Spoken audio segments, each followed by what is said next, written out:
Bienvenue sur DMG TV, les histoires mystiques. Tu es nouveau sur la page, n'oublie pas de t'abonner, de laisser un commentaire, de liker, de partager. Tu vas envoyer ton histoire, il y a un numéro à l'écran sur le plus 237 655 81 90 17. Envoie ton histoire et on va jouer sur Facebook, sur YouTube et sur TikTok. La chaîne c'est DMG TV. On a deux chaînes YouTube. La deuxième c'est DMG TV, histoire mystique exclusive. Et voilà. Donc, on va écouter les histoires mystiques d'aujourd'hui, cette histoire de WhatsApp.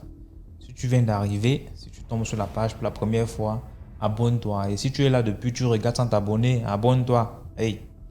Donc, liker, ce qu'on fait, c'est pour sensibiliser. Merci de donner la force. On va écouter la première histoire. Dites ce que vous pensez en commentaire. Cette histoire, il nous a marqué. Marqué H1. Voilà, fait comme ci, fait comme ça. C'est l'histoire 2, l'histoire numéro 2, H2. Voici ce que j'ai retenu et tout et tout. Ainsi de suite. Donc, écoutez l'histoire attentivement, s'il vous plaît. Bonjour, bonsoir, DMG et à toute sa communauté. Donc, j'ai deux petites histoires à vous raconter. La première m'a été racontée par un ami. Donc, on travaillait ensemble. Un ami et moi, on travaillait ensemble. Il travaillait en journée et en soirée, il faisait les gardiennages quelque part aussi. Donc, il gardait toute la nuit. Donc, il y a un de ses amis qui est donc venu le voir parce qu'il devait voyager, il devait se rendre au village, je pense, pour 2 semaines. Et il avait besoin de quelqu'un qui allait le remplacer. Entre-temps, mon ami a donc accepté. Il a accepté. Donc, il travaillait de nuit. Au départ, tout se passait bien.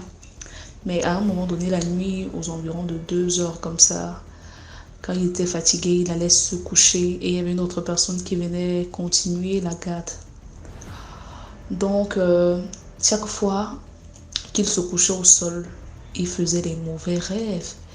Il avait l'impression que quelqu'un était là en train de tirer son cœur et tout ça. Bref, quelqu'un pratiquait sur lui. Parce que mon ami aussi, les jumeaux, il avait des petites sensations. Quelqu'un pratiquait sur lui. Et chaque fois qu'il sursaute, il voit le chef de maison là dans les environs ou bien en train de guetter à sa porte. Déjà, il sursaute, monsieur, vous avez besoin de quelque chose? Non. Pourquoi tu dors? Est-ce que tu es venu ici dormir et tout ça? Donc, il a donc raconté ça à son collègue. Son collègue lui a dit, non, si tu veux te coucher, ne te couche plus au sol. Il faut donc t'allonger sur le mur. Donc, si tu veux dormir, tu t'assois au sol et puis tu te couches sur le mur. Ne te couche plus en plein milieu du sol ou bien... Donc, c'est comme ça. Il a donc adopté, les prochains jours, il a donc adopté cette méthode-là. Chaque fois qu'il voulait dormir, il venait s'allonger sur le mur. Donc, vous voyez un peu, il est là allongé, ses pieds sont tendus, il dort comme ça. Et quand le patron l'attrapait, il le grondait. Qu'est-ce que tu fais ici? Tu n'es qu'un inutile. Allez, rentre chez toi. Qui t'a dit qu'on dort ici? Pourquoi tu dors sur le mur?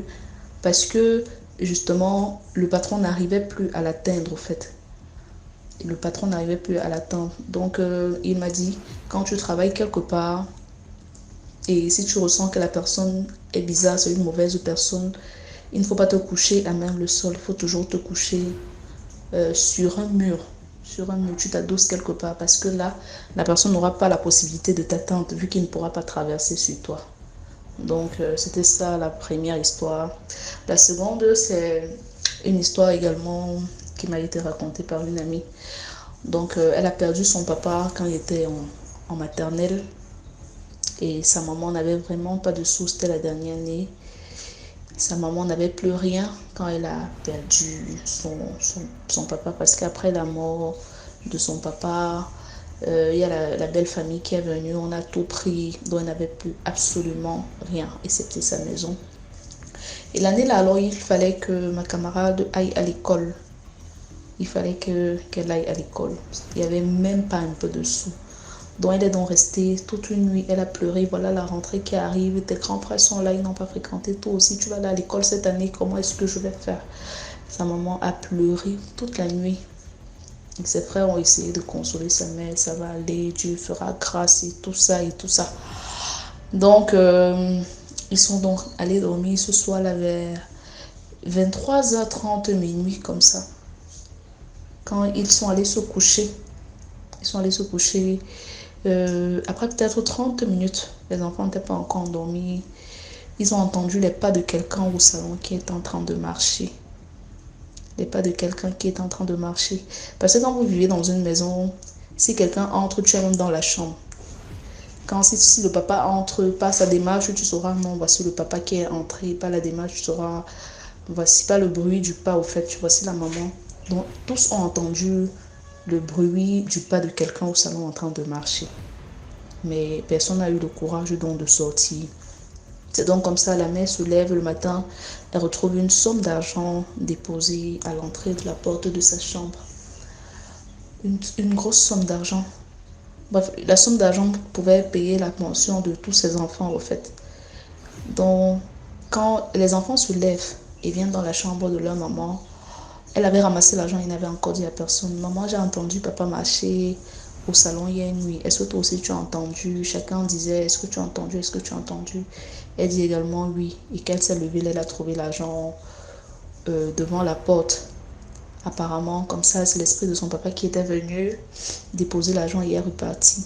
Donc, elles ont prié sur l'argent, aller voir un pasteur avec l'argent. On a prié et elle a utilisé ça. Bon, ces deux histoires, juste pour dire que les morts ne sont pas morts par rapport à ça et toutes les histoires que j'ai entendues dans cette communauté DMG. Les morts vraiment ne sont pas morts. Je me dis, le mari est toujours là, héros et il veille sur ses enfants. Et par rapport à la première histoire, donc comme il a été dit, si vous dormez dans une maison où vous avez l'impression qu'il y a des vampires ou les sorciers qui circulent, c'est mieux de vous allonger sur un plan dur. Il ne faut pas vous coucher juste comme ça. C'est vrai, il faut prier, mais vous allonger sur un plan dur. Parce que le sorcier, pour pratiquer sur vous, doit traverser sur vous. D'après ce que mon ami m'avait raconté, il doit traverser sur toi pour exercer ses pratiques. Or, quand il y a un mur, quelque chose de dur qui te protège, il ne peut pas traverser, donc il ne peut rien faire sur toi. Donc, merci et bonne journée. Voilà, merci beaucoup pour l'histoire. Maintenant, on passe à la deuxième histoire. Bonjour à la famille DMGTV, bonjour à tous les participants, bonjour à la famille africaine, bonjour à la famille africaine, la diaspora, et bonjour à tous les, comment est-ce que je dirais ça, tous les Africains des îles Antilles, Cap-Verde, Madagascar, bonjour au monde entier, bonjour à tous ceux qui sont passionnés par cette initiative que notre petit frère, Monsieur DMGTV, a prise. Et je suis sûre que c'est vraiment sous une inspiration divine, parce qu'il était temps que nous réapprenions nos cultures. Cette émission n'est pas seulement une émission de divertissement sur des trucs mystiques, mais c'est une émission où nous découvrons beaucoup de choses, nous apprenons sur nos cultures, nous découvrons des liens entre les différentes cultures africaines, nous rendons compte qu'en fait, nous sommes un, nous sommes uniques, nous sommes un. Donc, je vais vous raconter aujourd'hui, je vous demanderai de partager, de liker, de commenter afin d'agrandir la famille. Vraiment, quand on aime son semblable, on lui apporte aussi la lumière, on lui apporte ce qu'on a découvert. Et vous savez aussi que la famille DMG, c'est aussi le partage. Donc, partagez s'il vous plaît, afin de réveiller autant de monde que possible. Donc, je vais vous raconter une histoire qui s'est passée lors de cette fête du mouton 2023 dans la ville de Yaoundé, au Cameroun, le seul continent dans le continent, au Cameroun. Donc, qu'est-ce qui se passe?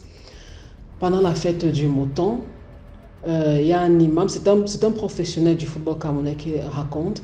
Donc, il y a un imam qui venait à la mosquée de son quartier et en cours de route, il s'arrête.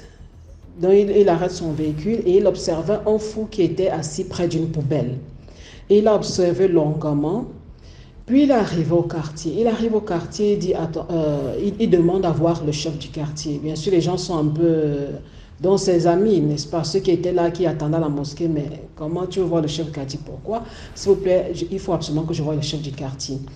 Il arrive à aller voir le chef du quartier. Il dit au chef du quartier, chef, ce sont ce que les gens qui étaient à côté ont écouté. Il dit, chef, dans ton quartier, il y a un être qui n'est pas un être humain. Et plus vous le laissez là, bientôt il va commencer à déranger. Il faut absolument qu'il parte. Et j'ai l'impression en fait qu'il est déconnecté, il est perdu en fait. Il faut absolument le faire partir. Et je t'invite, étant donné que c'est ton territoire, c'est le territoire des ancêtres, je t'invite à aller, à venir avec moi. Il faut qu'on aille lui parler. C'est ton territoire, donc c'est toi qui as le contrôle ici. Le chef, vous savez, entre initiés, ils se comprennent, a dit, ok, viens un peu me montrer. Ils sont partis, ils arrivent au carrefour, ils traversent la route, le fou est toujours assis là. C'est un fou calme, dont ma petite sœur, ce qu'elle me dit, elle dit qu'elle le voyait toujours là. Il était très calme généralement, il regardait, il observait les gens, parfois il fouillait comme si cherchait quelque chose à la poubelle, et il observait juste les gens. Donc, bon, des gens, d'habitude tu vois juste un fou à la poubelle et tu passes. Alors l'imam arrive là avec les gens du quartier. Le chef du quartier vient et il dit au fou, suis-nous. Le fou s'est levé et les a suivis. Donc l'international regardait ce monsieur et dit que le fou s'est levé et il les a suivis. Ils sont alors arrivés à la mosquée. Ils arrivent alors à la mosquée, ils entrent tous, mais le fou reste à l'extérieur. L'imam comprend alors qu'il a besoin de permission. Et l'imam dit, au nom d'Allah, entre, je te donne la permission d'entrer. Et le fou est entré dans la mosquée. Alors, il lui demande alors, qu'est-ce que tu fais là? Le fou un peu perdu et tout ça. Donc, selon ce que raconte l'international, il regarde, le fou regarde à gauche et à droite. Qu'est-ce que tu fais là? Comment tu as fait pour rester bloqué dans ce territoire? Comment tu as fait pour rester bloqué? Ils disent qu'apparemment, ce n'était pas vraiment le mot territoire, c'est un peu comme ils disaient dans cette dimension. Comment tu as fait pour être resté bloqué? Le fou dit alors que lui, il est venu d'un autre, il vient d'ailleurs, il est venu en mission. Et normalement, il y a un certain temps qu'ils doivent mettre dans ce monde-ci. Il y a un certain temps qu'ils doivent mettre dans ce monde-ci. Et en plus de ça, ils ne doivent pas avoir de relation avec les humains. Mais il est arrivé, il a rencontré une humaine, il est tombé amoureux d'elle. Et il a fait ce qui était interdit. Ils n'ont pas le droit de tomber amoureux d'elle, ni d'avoir des relations avec elle. Mais il a eu des relations avec cette humaine. Et il a passé quelque temps là. Et plus tu passes du temps, selon ce qu'il expliquait, plus tu passes du temps ici, tu perds la connexion avec l'autre monde, tu perds la route de retour.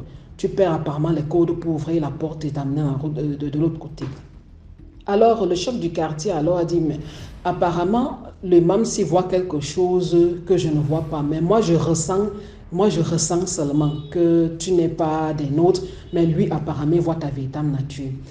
Qu'est-ce qu'il faut pour que tu rentres chez toi? Parce que si tu restes ici, tu vas commencer à déranger. Qu'est-ce qu'il faut pour que tu rentres chez toi?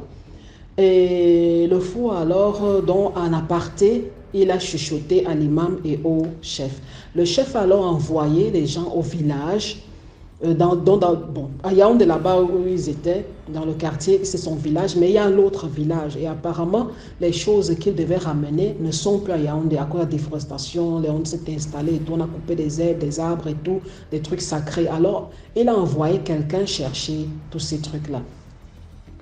Et c'est ainsi qu'ils se séparent tous. Plus tard, un jour qu'ils avaient fixé entre l'imam et lui, parce que l'imam aussi avait des trucs aussi à ramener.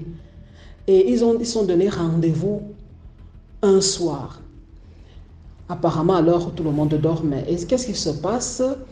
L'international raconte que eux, ils n'étaient plus là. Maintenant, c'est l'imam qui est venu leur raconter ce qui s'est passé. Parce que ce qui s'est passé maintenant, c'était seulement entre les trois là. L'imam raconte qu'ils sont arrivés, qu'il ne peut pas tout dire, mais ils sont arrivés, ils sont descendus parce que du stade là-bas, il y a une descente là qui va vers un marché. Ils ont pris la descente là, et là-bas, il y a une rivière. Mais une rivière qui n'est pas vraiment... C'est une rivière, personne n'a construit là-bas. Le truc qui est autour, on ne vend pas l'endroit là. Il y a des très grands palmiers, apparemment, des beaux bananiers, je ne sais plus très bien quoi, dans cette zone-là. Et cette eau n'est pas potable, donc on ne prépare pas avec, on ne la boit pas.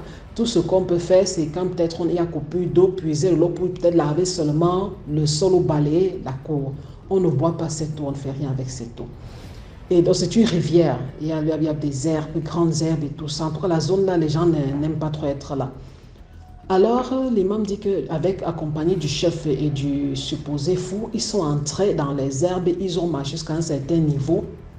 Et apparemment, avec des plantes qu'ils ont brûlées et tout, petit à petit, le fou a commencé à retrouver ses esprits.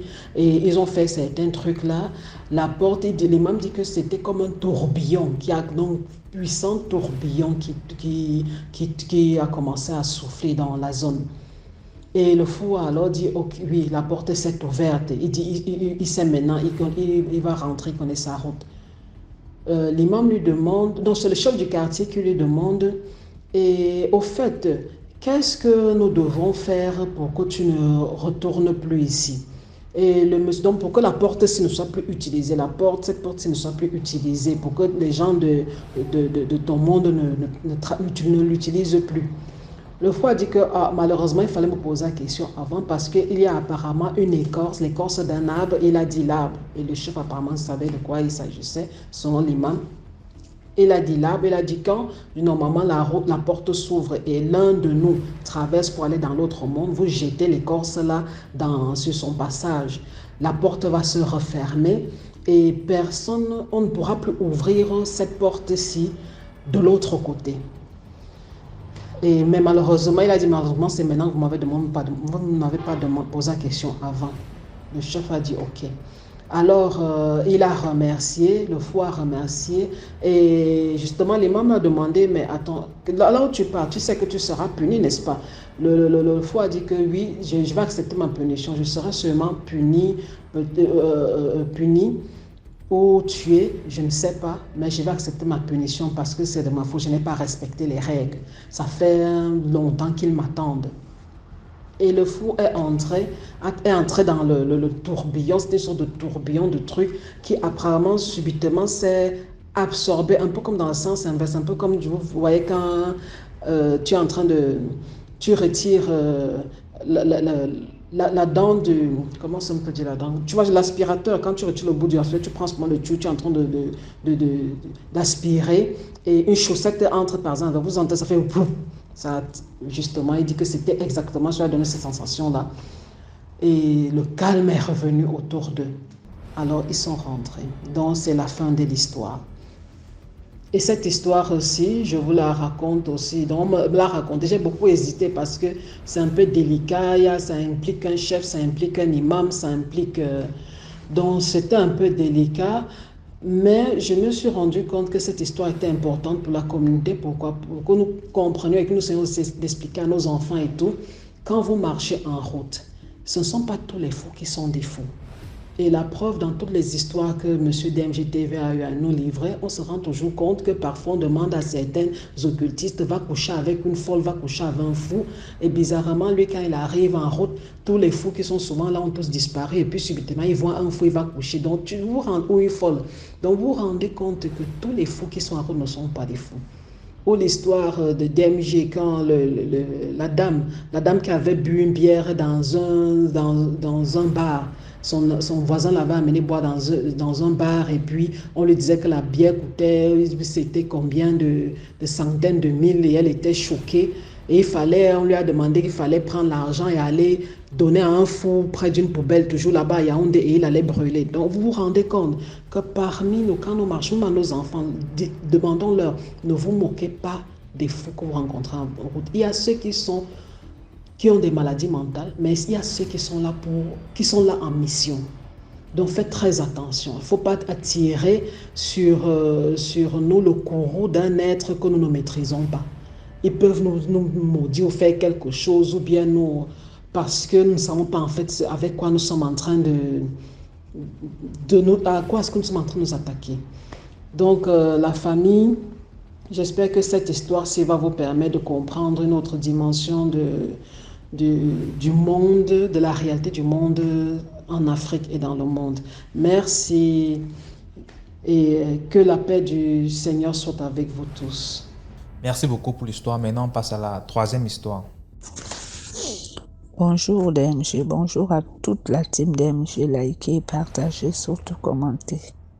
Je reviens aujourd'hui pour une nouvelle histoire. C'est l'histoire d'une jeune fille qui est morte tragiquement au quartier. Je vais appeler la fille Vanessa. Vanessa vivait avec son papa. Le papa de Vanessa n'était plus avec leur mère. Leur mère était dans un autre quartier de Libreville. Mais ils étaient dans un autre quartier plus éloigné. Et un jour, le papa de Vanessa était maçon. Tous les jours, il allait dans son chantier. Un dimanche, Vanessa est restée seule. Il a dit à Vanessa, je ne vais pas durer aujourd'hui, je vais revenir un peu aux environs de 13 heures. Vanessa est restée en train de faire sa vaisselle. Et soudain, un jeune garde du quartier est venu appeler Vanessa. Il a dit à Vanessa, s'il te plaît, je veux que tu m'accompagnes quelque part. Je vais aller remettre un colis à quelqu'un. Vanessa a dit le colis. Il a dit oui. Quel colis? Il a dit non, je vais prendre le colis un peu plus haut là-bas et puis comme j'ai un peu peur de l'endroit où je vais aller déposer le colis, s'il te plaît, je veux que tu m'accompagnes. Elle n'a pas hésité. Elle n'a vraiment pas hésité. Elle a accompagné le jeune homme. Elle a terminé d'abord de faire ce qu'elle faisait. Elle a tiré la porte, elle a fermé. Elle est partie, accompagnant le jeune homme. Ils sont partis. Comme le quartier là où ils sont, c'est un quartier, vraiment c'est un nouveau quartier. Il n'y avait pas beaucoup de maisons, il n'y a pas trop de monde, et surtout que c'était dimanche. Les gens ne venaient pas trop dans les chantiers les dimanches. L'endroit était désert les dimanches. Il n'y avait pas le monde. Ils sont partis. Elle a accompagné le jeune gars. Après un niveau, elle a dit au gars, mais qu'est-ce que tu vas aller remettre? Tu ne m'as même pas dit ce que tu remettais. Il a dit non. Alors, je vais d'abord prendre la chose en question chez un gars là, il m'attend. Elle a dit, mais là, depuis là, on ne fait que marcher. Il n'y a même pas quelqu'un tout près là. Hein? Toutes les maisons là sont des maisons inachevées. Il a dit non, il y a un chantier un peu plus haut là-bas. Je vais remettre, le gars m'attend là-bas, je vais prendre ça et puis on va aller remettre ça à l'autre côté. Elle aussi, elle n'a pas hésité. Elle ne faisait que suivre le gars. Ils sont partis. Après, il a dit à Vanessa, attends-moi là. Le gars n'est pas loin de là, attends, là, ne viens pas. Le gars est parti. Il avait fait un complot avec un Nigérien. Le Nigérien était, puisque c'était le Nigérien qui l'avait envoyé appeler Vanessa. Le Nigérien l'avait remis 5 000 francs. Il a dit, s'il te plaît, j'ai besoin de cette petite. Je veux que tu me l'appelles. Tu l'amènes ici. Et donc, quand il partait là, c'était aller prendre les 5 000 que le Nigérien l'avait promis. Mais le Nigérien ne l'avait pas dit qu'il voulait tuer Vanessa. Il avait dit au Nigérien, le Nigérien avait dit que je veux rester seul avec elle. Je veux passer les bons moments avec la petite. C'est une petite qui est avec moi tous les jours, mais il a menti au jeune gars. Le jeune gars ne savait pas que Vanessa ne connaissait pas le Nigérien. Donc lui aussi, naïf, il a accepté. Et le jeune gars a enlevé son corps, il est passé par l'autre côté. Vanessa est restée seule, attendre le garçon. Il est parti, il a pris l'autoroute. Et après, soudain, c'est le Nigérien qui apparaît devant Vanessa. Il dit à Vanessa, s'il te plaît, je veux te parler. Vanessa a dit, non, tu veux me parler, pourquoi? Moi, j'attends, il y a un gars qui est venu avec moi, là, il m'a dit de l'attendre. Il a dit, ok, il n'y a pas de souci, mais moi, je vais d'abord te parler avant que le gars arrive. Puisque lui, le Nigérien savait que le gars n'allait plus revenir. Il est passé par l'autre côté. Donc, il a saisi Vanessa. Vanessa s'est mise à crier, personne ne l'entendait. Il a attaché la bouche de Vanessa, les bras de Vanessa, puisqu'il était costaud. Il a violé Vanessa. Après violer Vanessa, il a tué Vanessa. Il a laissé Vanessa là. Il n'a même pas dit à son ami que j'ai tué la petite qui était avec toi. Il est sorti. Il est parti à son tour. Aux environs de midi 13h, le papa de Vanessa est revenu. La maison était fermée. Puisque Vanessa avait les clés. Il a commencé à chercher Vanessa dans le quartier. Il a commencé à chercher Vanessa. Mais il y avait un gars dans le quartier aussi qui a vu Vanessa avec le jeune gars prendre la direction de là où on l'a tué. Et le papa est sorti par la route, par la grande route. C'est là où le gars a dit, non, moi j'ai vu ta fille aux environs de 9h. Elle était accompagnée d'un gars, le gars qui habite un peu plus haut là-bas. Il était ici. Il a tiqué, il a dit, comment ça? Moi, le gars là ne vient pas souvent chez moi. Il a dit, non, moi je les ai vus. Ils ont pris cette direction-là. On a commencé à chercher Vanessa.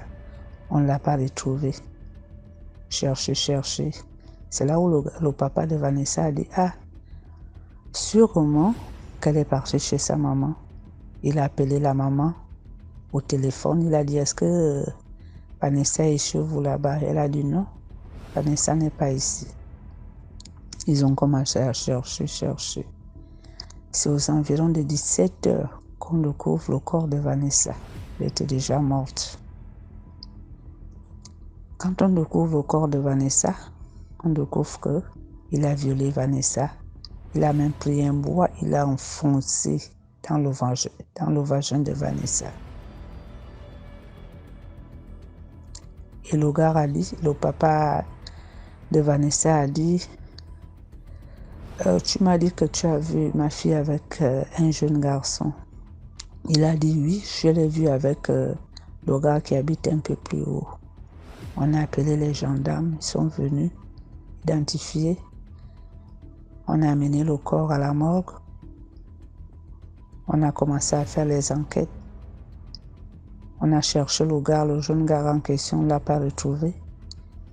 Et là, on a arrêté le papa de Vanessa.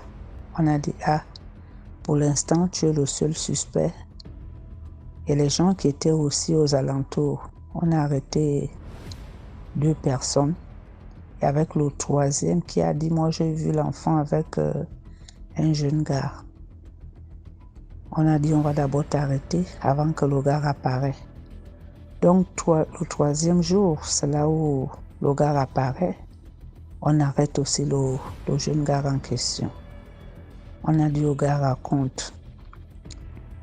Le gars a raconté ce qui s'est passé. On a dit au gars, est-ce que tu connais le Nigérien en question? Il a dit, oui, je le connais. Il m'a donné 5 000.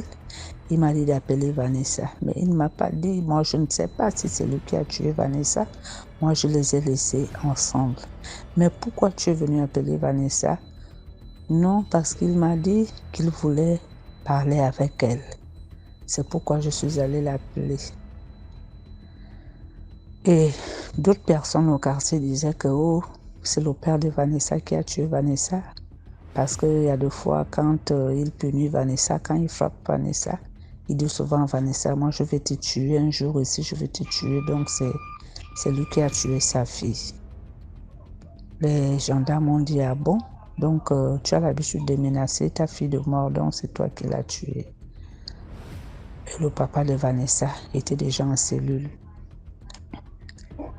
Il a fait 5 jours en cellule, le temps de faire les enquêtes pour le transférer. Et l'enquêteur qui était chargé de cette affaire-là, un jour, cet enquêteur était en train de dormir. Là, c'est Vanessa qui apparaît chez l'enquêteur en question.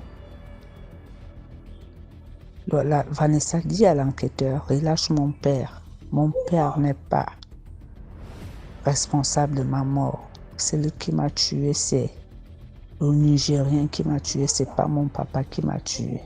Faut relâcher mon père ne connaît rien de ma mort. L'enquêteur s'est réveillé en sursaut. Il n'en revenait pas de ce qu'il a vu. Il a dit c'est pas vrai. Oh, c'est là où on a encore interrogé le jeune garçon. On l'a dit, est-ce que tu peux nous montrer où est le Nigérien en question? Ils ont mené les enquêtes. On a retrouvé le Nigérien en question. Quand on retrouve le Nigérien en question, on lui pose des questions. Il nie complètement. Mais on l'avait déjà arrêté. On l'a aussi mis en cellule. Le lendemain, l'enquêteur refait le même rêve. Où la fille lui dit, où Vanessa lui dit, le coupable, c'est le Nigérien. Mon père ne connaît rien de ma mort. Mon père ne m'a pas tué. Vanessa est apparue avec les mêmes habits qu'elle est décédée avec sur elle. Elle a dit, relâchez mon père. Mon père ne connaît pas ma mort. Celui qui connaît ma mort, c'est le Nigérien, c'est lui qui m'a tué. Il est le seul responsable. C'est lui qui m'a tué. Elle a apparu à l'enquêteur 3 fois. C'est après qu'on a torturé le Nigérien et il a avoué le meurtre de Vanessa. Et c'est là où on a relâché le papa de Vanessa. C'est ça, mon histoire d'aujourd'hui. La morale de l'histoire, c'est les morts ne sont pas morts. Vraiment, je vous dis, la famille, les morts ne sont pas morts. Et puis, je veux aussi édifier certains jeunes qui ne connaissent pas les gens. Quand quelqu'un t'appelle, accompagne-moi là-bas, tu sors sans te poser des questions. Tu vas, tu l'accompagnes, tu ne le connais même pas. Arrêtez de faire ça. Il faut souvent hésiter d'accompagner des gens que vous ne connaissez pas dans des endroits inconnus. Une personne que tu ne traites pas avec lui, tu ne peux pas l'accompagner où il veut. Vraiment, la jeunesse d'aujourd'hui, ouvrez bien les oreilles, ouvrez bien les yeux, soyez sages. Parce que le monde est méchant, le monde d'aujourd'hui est vraiment méchant. Les gens font du mal aux âmes innocents. Donc, merci, likez, partagez, surtout commentez. C'est comme ça que Vanessa a perdu sa vie, âgée de 16 ans. Une jeune petite fille qui était vraiment rayonnante, très gentille dans le quartier, que vraiment les gens aimaient beaucoup. Elle est morte dans la naïveté. Merci. Merci beaucoup pour l'histoire. Maintenant, on passe à la 4e histoire. Bonsoir DMG, bonsoir la team DMG. Je viens vous raconter une histoire qui m'est arrivée. L'histoire commence au collège. J'étais en classe de 3e dans un collège en Afrique, bien sûr, où on avait organisé un jeu pour permettre le brassage des élèves. Ça permettait de rencontrer que les élèves qui étaient au collège classique rencontrent des élèves du collège technique, etc. Donc c'est ainsi que j'ai rencontré un homme, je vais l'appeler Joël. Je l'ai rencontré grâce à ce jeu-là. Il y avait un tirage au sort, donc on tirait un homme, une femme, etc. en fonction des critères qu'on a remplis. Nous sommes sortis ensemble de la 3e jusqu'en terminale.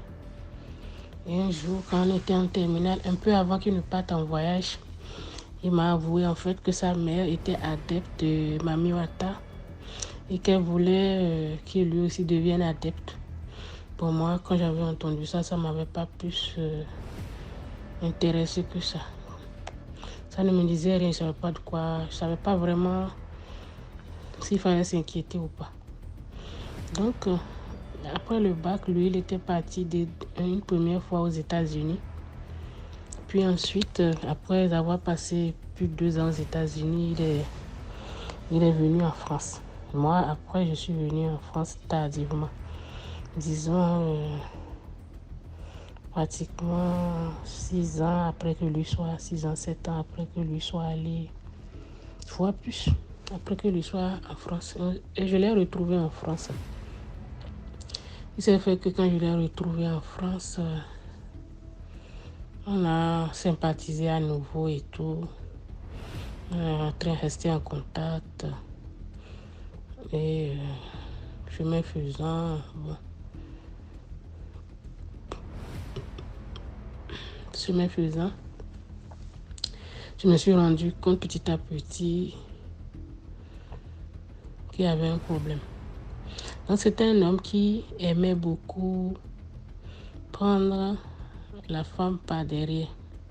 Je veux dire par l'autre orifice là. Il aimait beaucoup aussi descendre dans la cave comme vous le dites. Donc je voudrais dire à mes soeurs aussi, si vous avez un homme qui chaque fois vous demande de passer par derrière, même quand vous refusez, il revient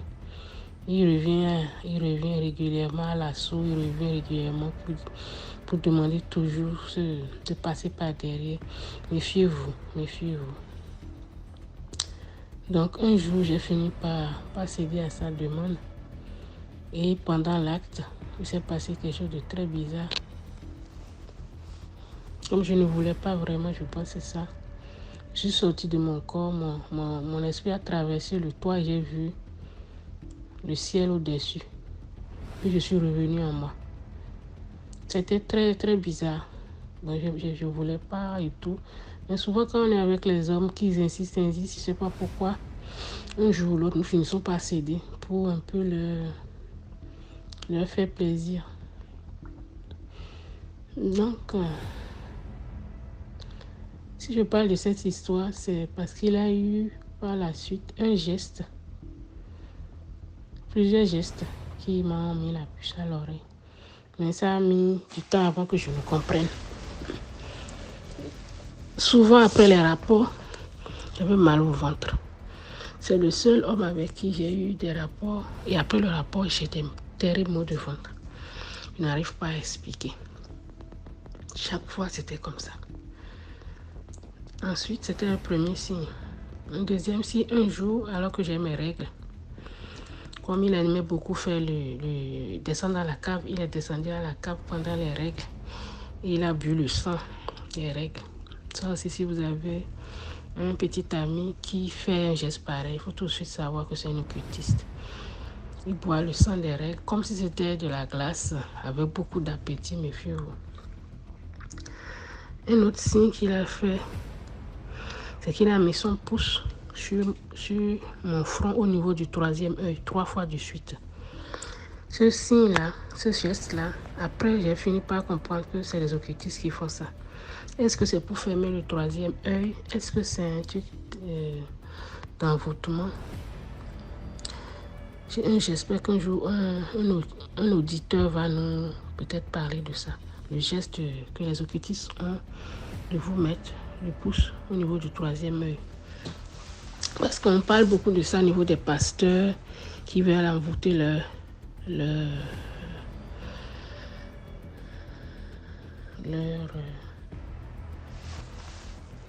brebis, on va dire ça comme ça. Ils ouvrent le troisième œil. Comment on peut ouvrir le troisième œil? Est-ce qu'on peut le fermer? J'ai pas trop compris.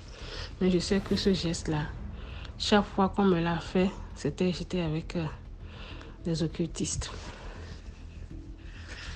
Le dernier signe qui m'a beaucoup préoccupé, c'est qu'un jour, je faisais moi-même ma propre cure d'âme. J'avais fait ma liste de péchés, ma liste d'hommes avec qui je suis sortie et j'avais décidé de rompre les liens que j'ai eus avec les hommes par le passé. Donc j'ai prié pour rompre les liens avec Joël et pour rompre toutes les malédictions, tous les envoûtements qu'il aurait pu faire à mon encontre. Et puis ce qui m'a étonné, je me suis endormie et quand je me suis endormie, j'ai rêvé. J'ai rêvé que j'étais dans sa maison. J'avais mis un pain autour de la poitrine. Et puis il m'a dit, je suis obligée de te libérer. Je ne veux pas, mais je suis obligée.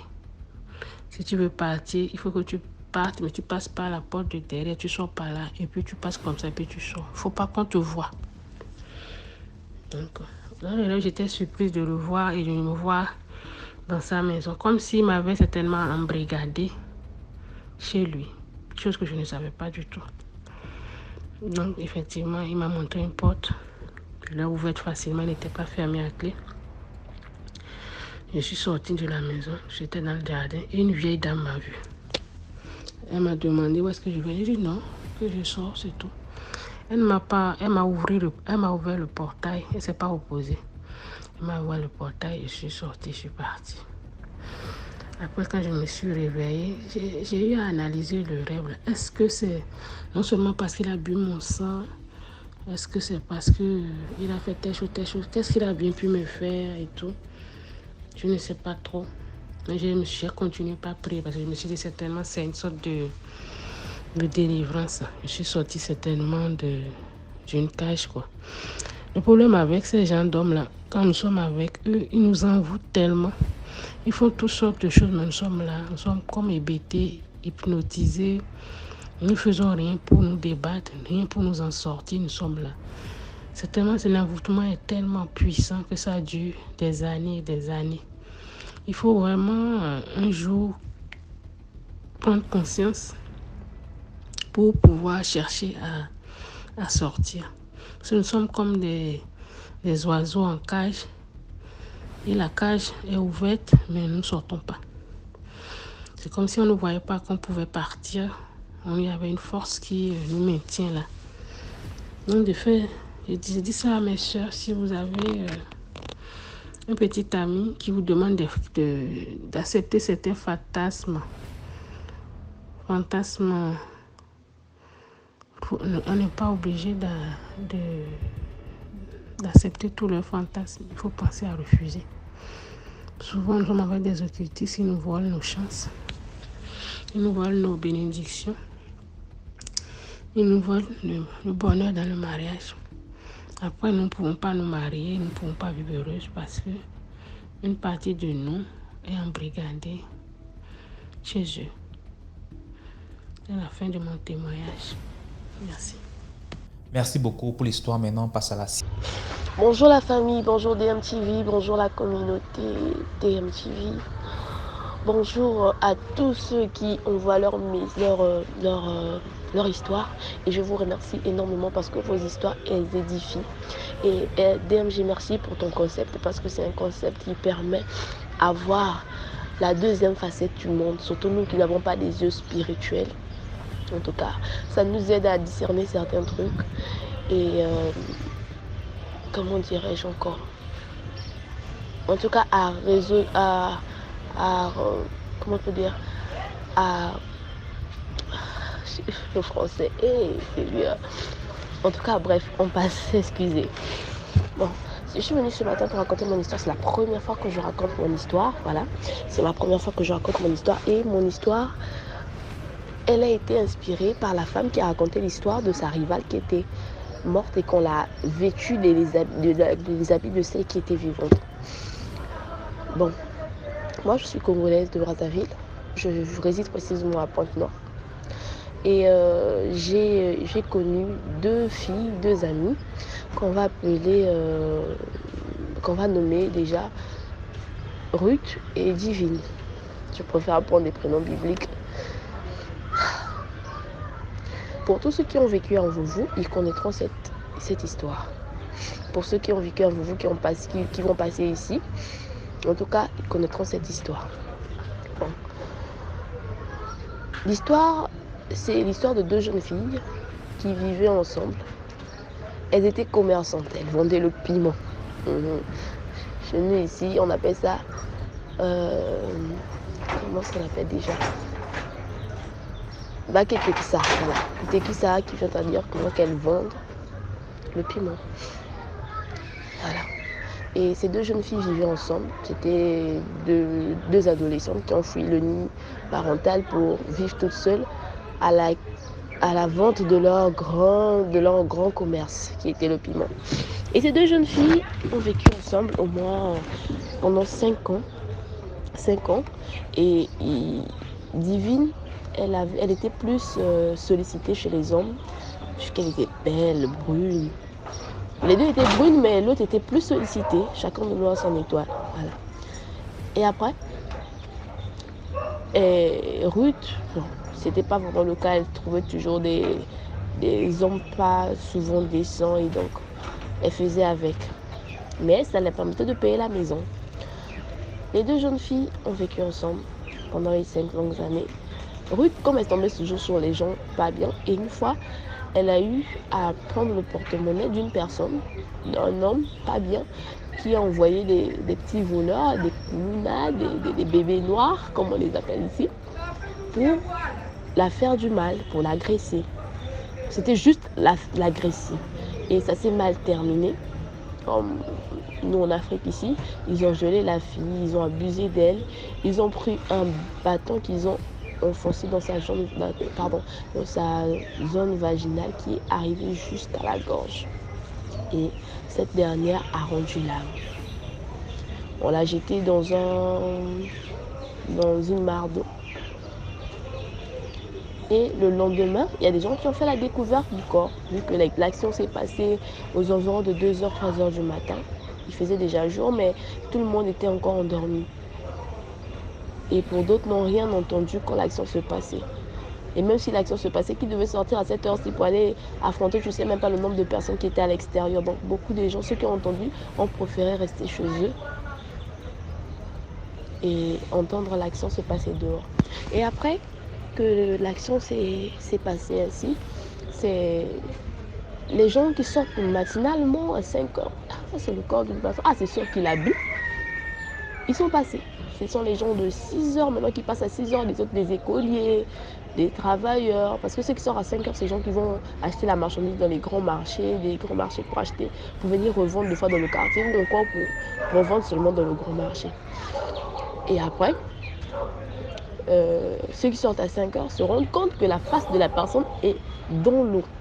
Il y a un bâton qui traverse sa zone, a été laissé nu. Il y a un bâton qui traverse sa zone vaginale, donc qui entre dans sa zone vaginale, qui traverse qui sort, donc ça dépassait même le front. C'était vraiment horrible. Et après, il y a des courageux, on appelait des jeunes garçons, venez voir, essayer d'extraire la personne de l'eau. C'était juste une petite rivière. Bon, je ne peux pas appeler ça une rivière, mais c'était une eau qui coulait en tout cas. Elle était très petite. Les jeunes du quartier sont venus, ils ont extrait le corps, ils ont retourné le corps, ils ont dit « Oh, mais c'est la jeune fille qui vit en bas là, allez-y, on va l'appeler sa soeur, on va appeler sa soeur. » On va appeler sa soeur, elle arrive.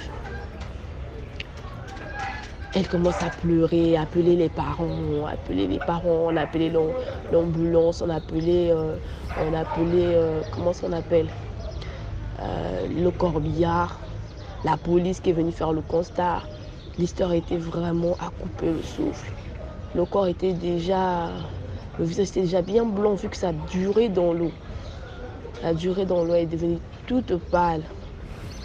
On n'a pas pu extraire le bois, donc je suis sûre qu'à la morgue, on a coupé juste le bois, les bois là, à la morgue là-bas. Je ne sais pas si on a eu à extraire ou comment, en tout cas. Affaire à suivre. Et donc, on a emmené le corps à la morgue. Tout le monde a commencé à imputer tort à Divine, parce que bon, Divine, c'est elle qui restait avec elle, donc on a imputé tort à Divine. Elle a dit, ah moi en tout cas, je n'étais pas sortie hier parce que je ne me sentais pas bien. Elle est sortie, elle devait rentrer aux environs. Elle m'avait déjà appelé que non, j'arrive. Après, à un moment donné, elle n'est plus venue. Je me suis dit qu'elle a eu un rendez-vous où elle devait dormir chez la personne et rentrer le matin. Et moi, je n'ai pas eu l'idée de l'appeler parce que c'est à ce moment que j'avais eu sommeil. Ça, c'est ce que Divine a avancé aux parents de Ruth. On a imputé tort. On a pris, quand le corbillard est venu, on a pris le drap que une femme est allée prendre chez elle pour couvrir. Elle a pris un drap qu'elle dormait avec ses enfants. Donc, elle a ôté les enfants du drap pour venir couvrir cette dernière. Et on a enterré la femme avec le drap. On enterre le jour de l'enterrement arrive, ça se passe bien. Elle arrive, tout le monde sont là, ils ont assisté, pleurer. Vu que nous, quand on enterre, si tu étais vêtu d'une robe, on va pas t'enterrer avec la robe, on va juste mettre la robe à côté du cercueil, donc hors du cercueil, mais dans la tombe. On a mis les habits dedans et le drap. Tout s'est bien passé. Je vous dis que tout s'est bien passé. Bon, il y a d'autres qui mettent à l'intérieur du cercueil, donc ça dépend. Mais pour cette dernière, c'était à l'extérieur.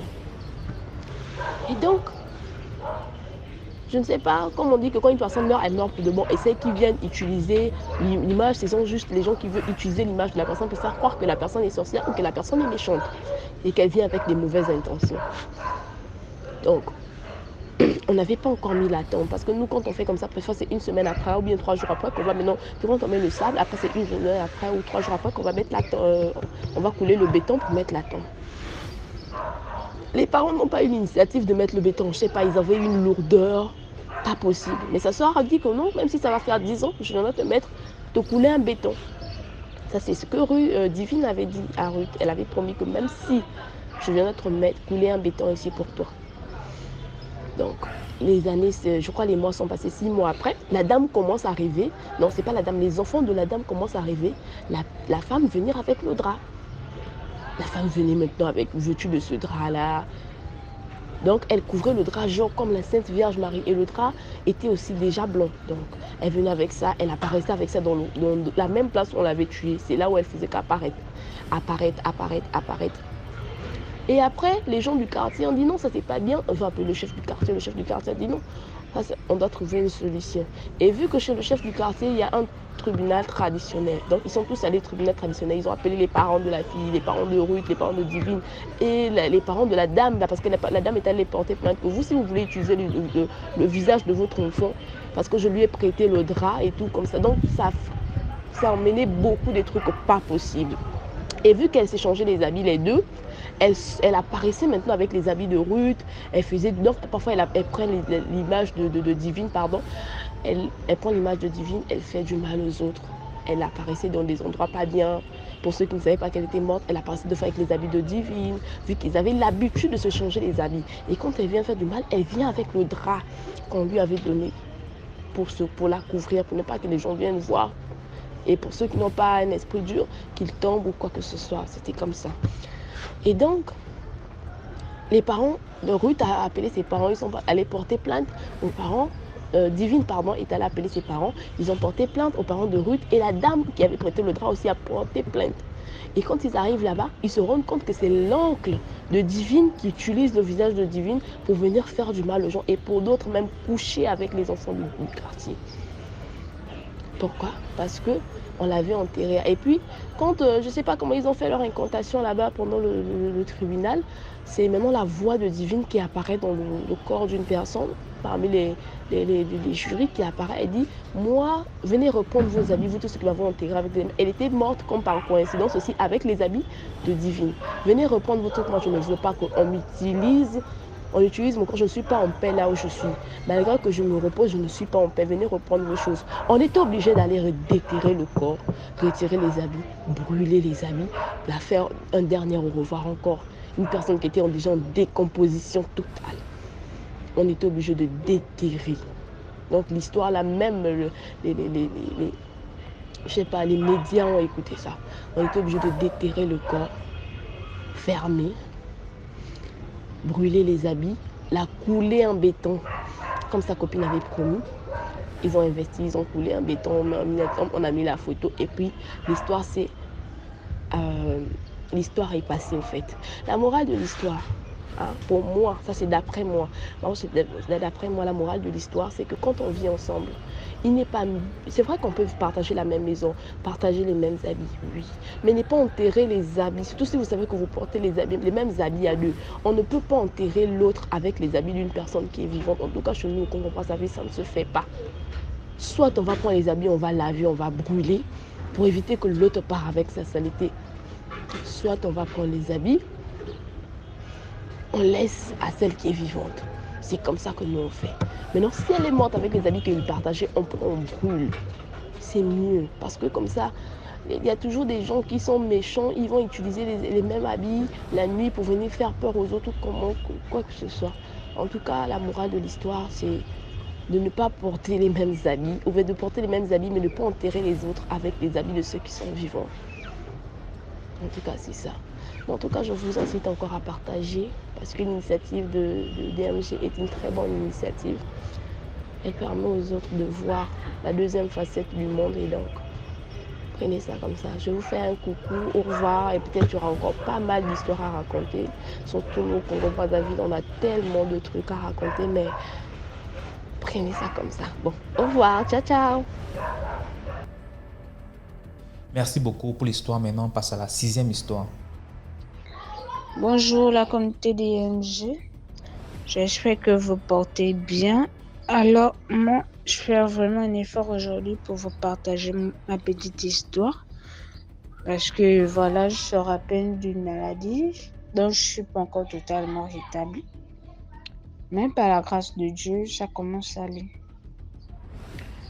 Alors, je voulais vous partager cette petite histoire dont j'ai vécu tout récemment. Ça fait pas plus de 3 semaines par là. Alors, comme la plupart des gens, un soir, j'étais en train de traîner sur Facebook. Lorsque je reçois un message, et je rentre automatiquement dans la conversation. Et je remarque que le monsieur, je dis le monsieur parce que voilà, d'après le nom et le profil, c'est un monsieur. Je remarque qu'un monsieur m'envoie des messages depuis un bon bout de temps, mais je n'avais jamais eu l'occasion de les lire ou de répondre parce que je ne suis pas trop Messenger et autres. C'est vrai que je fais des exceptions. Donc voilà, je réponds quand même par politesse parce que ça faisait un moment qu'il m'écrivait. Je réponds. Il me dit, bah tiens, finalement tu réponds à mes messages, c'est mon jour de chance apparemment. Comment tu vas, nanana. En fait, la routine quoi. On s'est un peu échangé quelques messages et après, en fait, ça suivait des jours après jour. Ensuite, un jour, le monsieur, il m'écrit à nouveau. Il me dit, bah bonjour, j'aimerais vraiment te rencontrer. D'après les informations que tu m'as données, on se retrouve dans la même ville. Et j'aimerais vraiment te rencontrer. Mais rassure-toi, à chaque fois que tu auras l'occasion de me rencontrer, je te remettrai une somme d'argent. En fait, j'étais un peu perplexe, un peu perdu. Je ne comprenais pas. Le monsieur, je n'avais rien demandé, rien du tout. Donc je l'écris, je dis, bah comment ça se fait? Vous avez de l'argent gaspillé ou quoi? Mais si vous avez de l'argent gaspillé, allez-y dans les orphelinats et autres. Vous allez donner aux enfants qui en ont besoin. Il me dit, ah, sans blague, j'aimerais vraiment te rencontrer et ce que je te dis est vraiment sérieux. Je tiens vraiment à te rencontrer et à chaque fois que tu vas me rencontrer, je vais te remettre une bonne somme d'argent et tu ne vas pas regretter en fait. Je dis, bah monsieur, je ne vous ai pas demandé de l'argent. En aucun cas, je vous ai demandé de l'argent et je ne vois pas pourquoi me parler de l'argent en fait. Monsieur me dit non, prends pas ça en mal, forcément tu as des besoins. Et d'après les informations que tu m'as données sur toi, tu es mère. Forcément, tu dois mettre ton enfant ou tes enfants à l'aise et autres. Donc, c'est juste pour ça, c'est pas pour quelque chose de mal. Et aussi, j'aimerais qu'on soit vraiment discret parce que je suis une personnalité et j'aime pas m'afficher et autres. Je dis, ah, comment ça? Vous ne me dites pas tout, j'ai l'impression. Je peux comprendre que vous êtes discret, certainement. Je peux comprendre que vous soyez discret parce que peut-être parce que vous êtes marié, mais me remettre de l'argent à chaque fois que je vais accepter vous rencontrer, je ne comprends pas. Expliquez-moi bien, parce que là je suis perdue. Il me dit non, chérie, juste ça. T'inquiète pas, tu auras juste à venir à l'endroit que je t'aurai imposé. Un endroit bien discret. On va parler tout ça là après. Quand tu vas retourner chez toi, je te remets une somme d'argent. Nanana. Je dis, en fait, moi, faut reconnaître que je suis une personne assez méfiante. Bah ouais, ça, moi, on me traite toujours de grand-mère. J'ai trop une petite grand-mère, nanana. Mais non, c'est pas question d'être une petite grand-mère. C'est juste que en fait, la vie nous enseigne tellement. Et tous les jours, on écoute de ces histoires. Et hormis le fait même d'écouter des histoires, on a toujours cette intuition-là dont il ne faut jamais ignorer mes soeurs. Parce que même, en fait, je me dis, Dieu a placé ce truc en nous, ce truc qu'on appelle intuition, qui nous trompe rarement. Il faut toujours se fier à ça. Parce que tout ce qu'il a envoyé sur terre, pour moi, a de l'intuition. Même les animaux. Parce que je me dis, lorsque les chasseurs sont en train de chasser peut-être ou pêcher, quand ces têtes ou ces animaux et autres là sont en train de fuir, c'est que forcément ils ont une intuition que là, c'est un danger. Donc, il faut toujours se fier à ça, mes frères et sœurs. Il faut toujours se fier à son intuition. Ça nous trompe très rarement. Et je me dis peut-être, si j'étais toujours très méfiant, jusque-là, si je me suis toujours fiée à mon intuition, peut-être que je suis encore en vie à cause de ça. Que Dieu m'a toujours épargné. Et il m'a fait grâce de toujours me fier à mon intuition. Parce que jusque-là, je suis loin d'être à ma première histoire dans ces choses-là. Sinon, je serais impliquée ou je serais même plus dans ce monde-là, les histoires d'argent facile et autres là. Donc, en fait, le monsieur, il n'était même pas insistant. C'est vrai qu'il me parlait de ça jour après jour et il m'écrivait les mêmes phrases, genre les mêmes trucs. Non, tu as juste accepté, venir me rencontrer, on parle un peu et à chaque fois, ce sera comme ça. D'où, en fait, je me posais des questions que le monsieur là va retirer quoi juste en me voyant. Même pas me toucher et autres. Il va retirer quoi de moi juste en me voyant. En fait, je ne comprends pas. Jusque-là, en fait, j'essaie de raconter ça aux gens qui m'entourent, mais je ne comprends pas. Qu'est-ce qu'il voulait retirer en moi, juste en me voyant, en fait? Ou bien c'était un piège, genre, j'accepte et je pars et le coup coupé. Je sais pas. Mais Dieu merci, hein, j'ai réussi à bloquer ce monsieur. Donc, je voulais un peu sensibiliser. Mes sœurs, franchement, on ne va pas vous le dire 1001 fois. Hein. Faites vraiment très, très attention. Faites vraiment attention, mes sœurs. Et il n'y a pas que des femmes, hein, même les hommes. Il n'y a pas que des femmes. Évitez un peu d'accepter l'argent trop facile. Bah, je me dis, s'il était tombé peut-être sur une fille, je ne sais pas trop, parce qu'il faut reconnaître que le monsieur, il est venu m'écrire. On vivait déjà des moments difficiles. Hein, et jusque-là, nous y sommes toujours. Mais Dieu n'oublie pas ses enfants. On vit vraiment des moments difficiles. Donc, si c'était peut-être une personne avec comment dire, c'était vraiment une personne, je ne sais pas, une personne peu méfiante. La personne, vu les conditions dans lesquelles elle se trouve, elle pouvait prendre le numéro parce qu'il m'envoyait. En fait, il m'avait donné tous ses coordonnées autres. Mais juste dit, tu n'as qu'à m'appeler seulement. On se verra et je te remets de l'argent. Et le monsieur insistait tellement là-dessus. Il appuyait tellement là-dessus que tu acceptes juste de me voir, je te remets de l'argent. C'était juste ça son tic, quoi. Et oui. Aussi, être discret, je t'impose un endroit qui est bien discret et on se rencontre, on papote un peu, tu pars chez toi, je te remets une bonne somme d'argent dont tu ne vas pas regretter. En fait, ça semble fou vraiment, mais c'est quelque chose de vrai que j'ai vécu il y a moins d'un mois en fait. Il m'a laissé tous ses coordonnées. Donc, comme je le disais, c'est une personne, vu la situation dans laquelle elle se trouve, elle devait finir par appeler le monsieur et aller se trouver dans je ne sais quoi. Franchement, faisons très attention. Faisons vraiment attention. Les moments-là, non. J'ai que la chair de poule quand je vois tout ce qui se passe autour de nous en ce moment-là.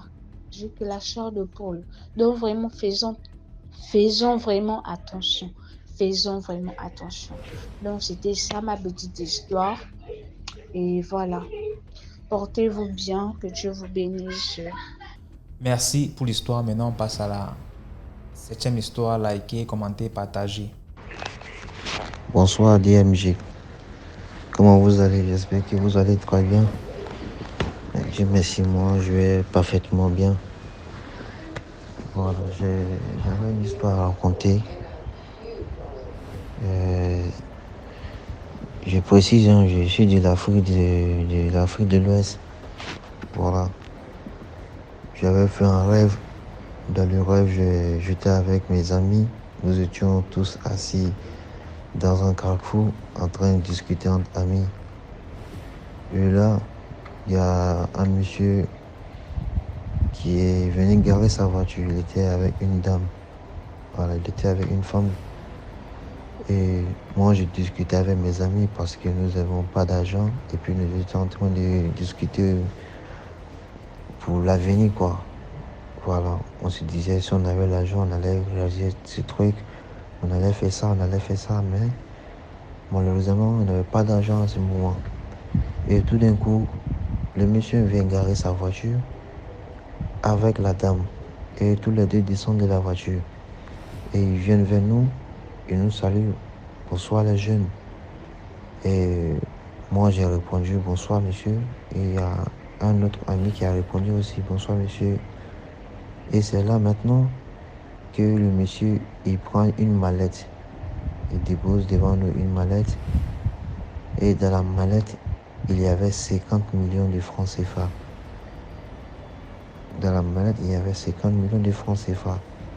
Et il nous dit, est-ce que vous voyez cet argent qui est là, dans cette mallette? Voilà, cet argent, je vais vous partager cet argent-là. C'est-à-dire, chacun de vous aura 50 millions. Chacun de vous aura 50 millions. 50 millions. Et là, il dit que, mais à une seule condition, pour pouvoir avoir ces 50 millions, il fallait que... Il a fait sortir une liste. La dame a envoyé une liste. Et là, il a dit que il fallait qu'on écrive nos noms sur la liste et on signe. C'est-à-dire, tu écris ton nom et ton prénom et tu signes. Si tu fais cela, il te donne 50 millions. Et moi, j'ai trouvé ça très, très louche. J'ai dit à mes amis, j'ai dit non, ça, c'est pas bon. Il ne faudrait pas qu'on fasse cela. Mais malheureusement, il y a certains de mes amis qui ne m'ont pas écouté. Et ils voulaient signer, ils voulaient écrire leur note pour signer. Et moi aussi, je leur ai dit, je parlais avec eux. Non, ne faites pas cela, je n'ai pas confiance en ce monsieur. Et c'est là que je me suis réveillé. Et je me suis bien souvenu de tes histoires parce que tes histoires que nous écoutons, ça nous édifie beaucoup. Ça nous permet de pouvoir bien s'y tenir et de pouvoir faire beaucoup attention. Parce que le monde d'aujourd'hui, c'est pas tout ce qui est vrai. Il y a le vrai, il y a le faux. Il faut beaucoup faire attention. Et c'est grâce à tes histoires que je me suis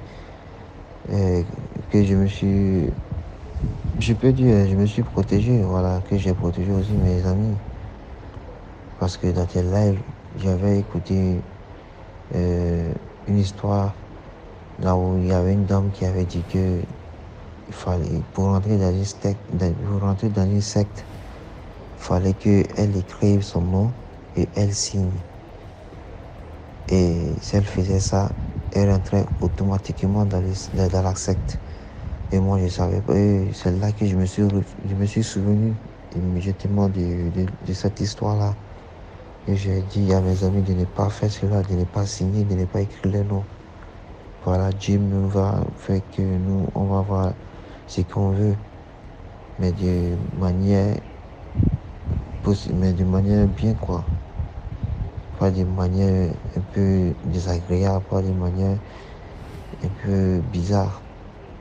Voilà, si je peux le dire comme ça. Donc, merci beaucoup. C'était mon histoire DMG. Merci de m'avoir écouté. Et likez, partagez. Abonnez-vous à la page DMG TV. Voilà. Sinon, moi, je vous suis DMG TV depuis 3 ans. Depuis 2020, moi, je vous suis. Depuis 2020, moi, je vous suis. Moi, j'étais en Côte d'Ivoire, dans mon pays, la Côte d'Ivoire.